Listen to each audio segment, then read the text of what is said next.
Bismillahirrahmanirrahim.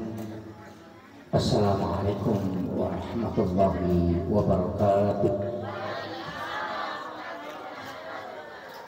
Alhamdulillahirabbil alamin. Wassalatu wassalamu ala asyrafil anbiya'i wal mursalin sayyidina wa maulana wa habibina wa syafi'ina wa ala alihi wa ashabihi wa sahabatihi ajma'in. Allahumma salli ala sayyidina Muhammadin tibbil qulubi wa dawaiha wa afiyatil abdani wa shifaiha wa nuril absari wa diyaiha wa ala alihi wa sahbihi wa sallim. Sahabat-sahabatku semua yang hadir di acara Destino guys, sahabat dari Nahdlatul Ulama, dan terkhusus kepada seluruh pengunjung Warkop Intraloka. Jadi malam hari ini kita bersilaturahmi sambil mendengarkan musik-musik Islami sekaligus mendengarkan ta'lim singkat. Jadi saya mengucapkan terima kasih atas kesempatan yang telah diluangkan waktu sahabat-sahabat datang di acara kita pada malam hari ini. Alhamdulillah, saya tidak panjang lebar karena acara ini sampai jam 10 malam.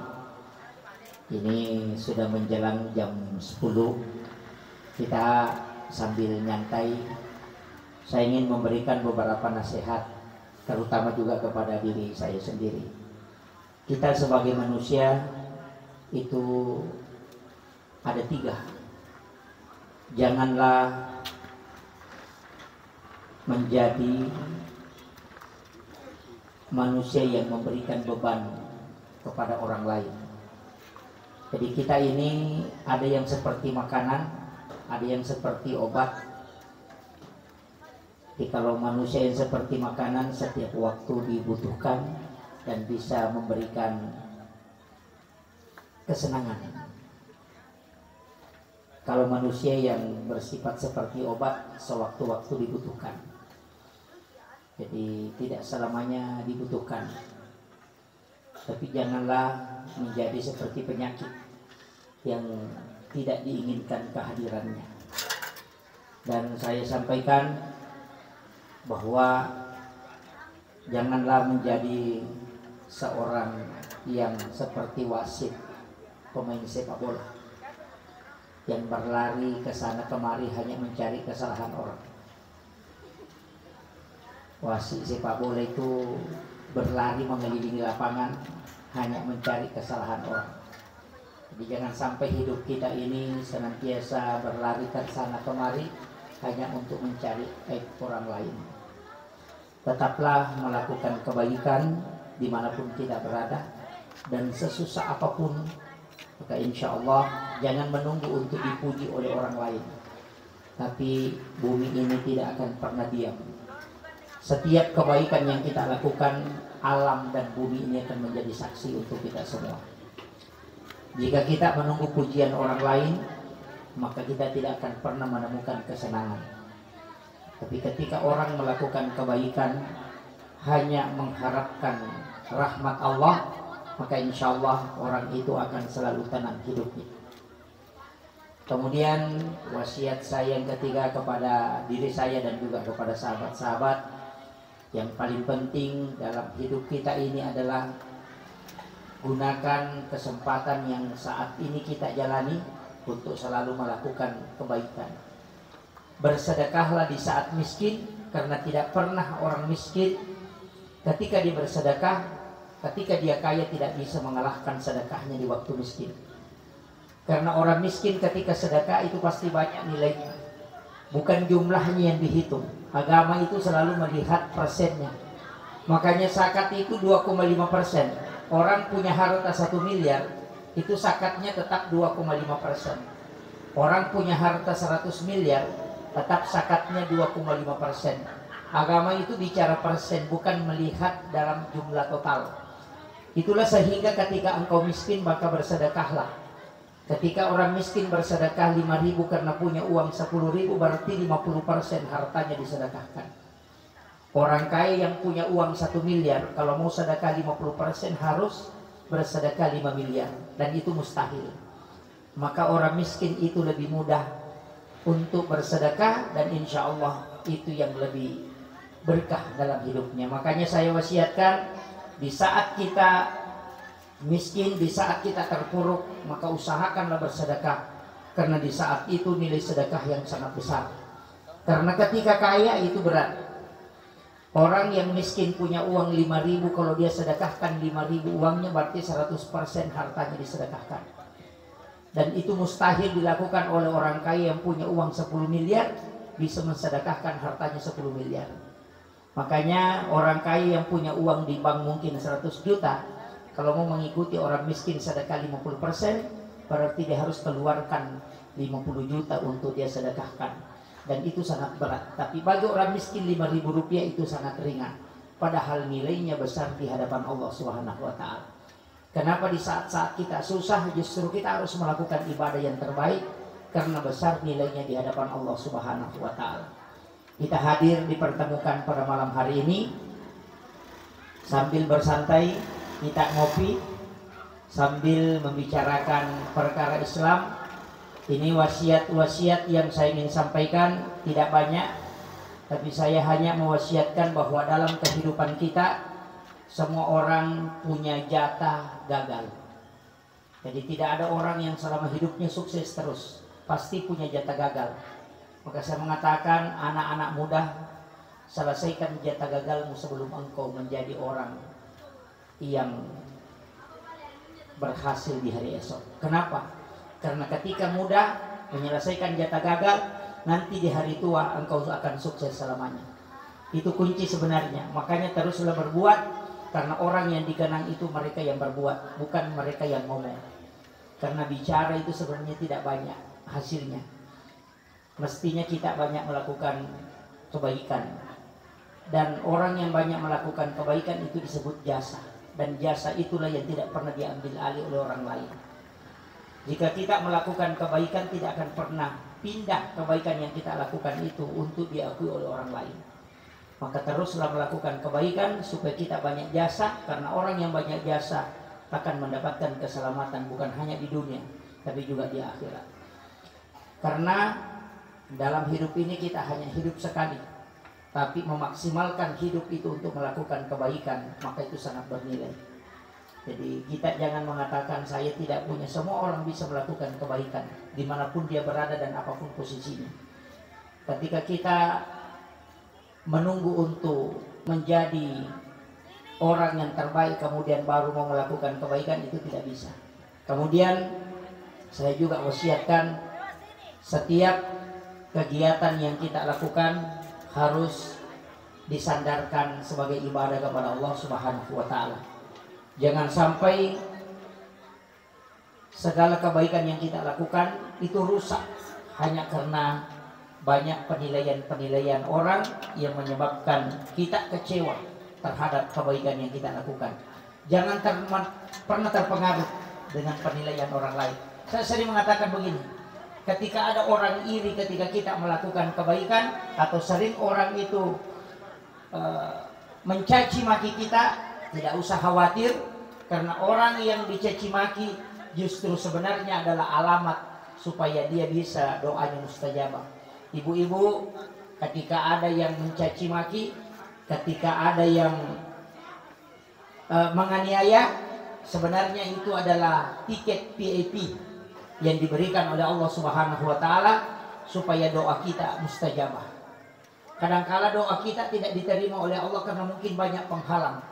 Maka Allah mengutus orang yang mencaci maki kita. Dan di saat kita dicaci maki, maka kita merasa teraniaya. Dan di saat itulah pintu langit terbuka. Dan siapa yang berdoa, maka pasti doanya mustajabah. Jangan pernah melihat cacian orang, tapi lihat itu sebagai tiket VIP untuk doa kita mustajabah di hadapan Allah. Kadangkala orang ketika dicaci justru habis waktunya, energinya menilai cacian orang, padahal dia sebenarnya diberikan alamat, diberikan khususnya supaya dia bisa berdoa kepada Allah, dan itu pasti doanya mustajabah. Karena orang yang teraniaya itu doanya mustajabah. Makanya bersyukurlah ketika ada orang menganiaya kita dalam hal ini mencaci, karena itu adalah alamat bahwa Allah Subhanahu wa Ta'ala menginginkan kita naik ke langit untuk memohon kepadanya.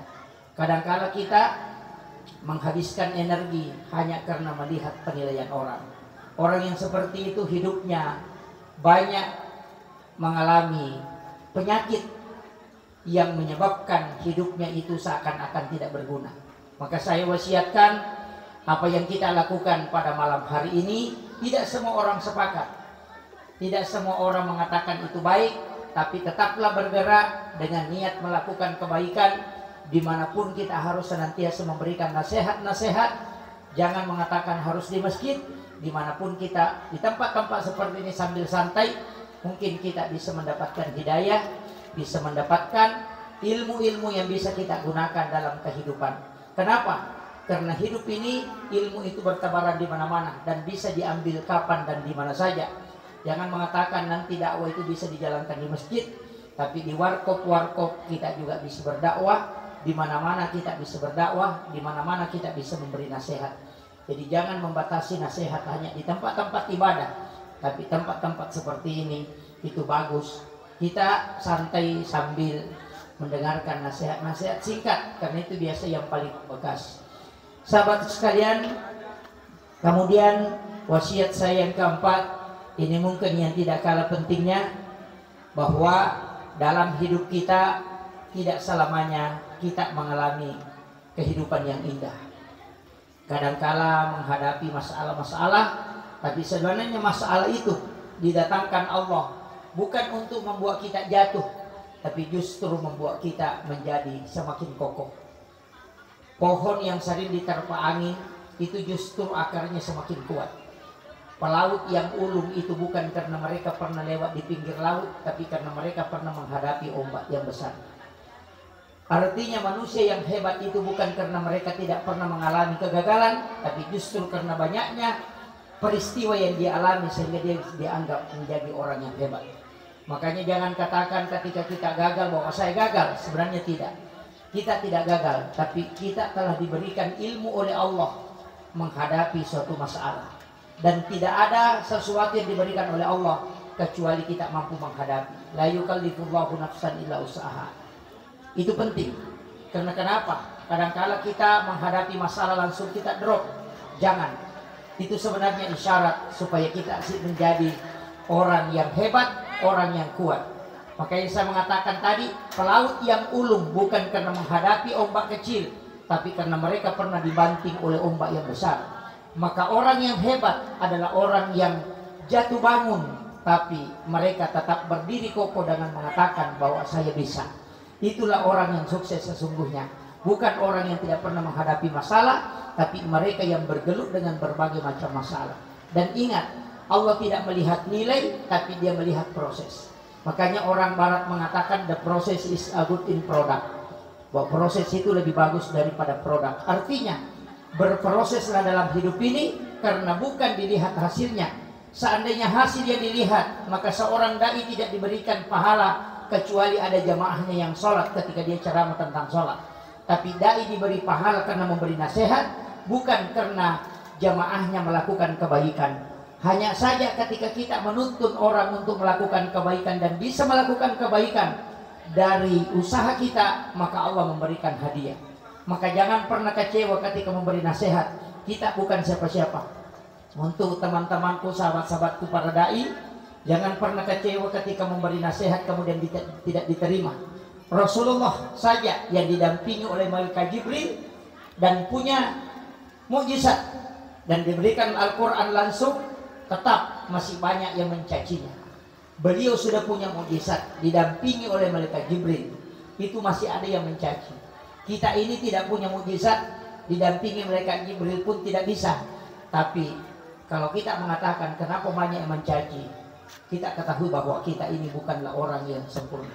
Tetap berjalan, tapi jangan pernah kecewa dengan apa yang kita alami. Syukuri semua yang diberikan oleh Allah, karena orang yang bersyukurlah yang akan selalu ditambahkan nikmatnya. Orang yang sering kecewa justru menanamkan kehancuran, bukan hanya dalam dirinya tapi juga dalam perjalanan hidupnya. Kemudian yang terakhir, saya juga wasiatkan, ini yang tidak kalah pentingnya, bahwa perjalanan ini jangan selalu menilai orang lain, tapi kembalilah kepada diri kita, selalu menilai diri kita. Banyak orang yang senantiasa menilai orang lain sehingga dia lupa menilai dirinya. Dalam kajian tasawuf itu selalu melihat dirinya, bukan melihat orang lain. Makanya di bab-bab tasawuf itu, di bab-bab hikmah, kalau kita belajar di beberapa kitab para ulama, kita tidak pernah menemukan ulama-ulama tasawuf itu menyalahkan orang lain, tapi dia selalu mengintrospeksi dirinya. Makanya kalau ada orang ibadah mencari pahala, berarti dia ahli syariat. Kalau ada orang beribadah karena mencari jalan, berarti itu ahli tarekat. Kalau ada orang beribadah karena hanya ingin mendekatkan dirinya kepada Allah, maka itu adalah ahli hakikat.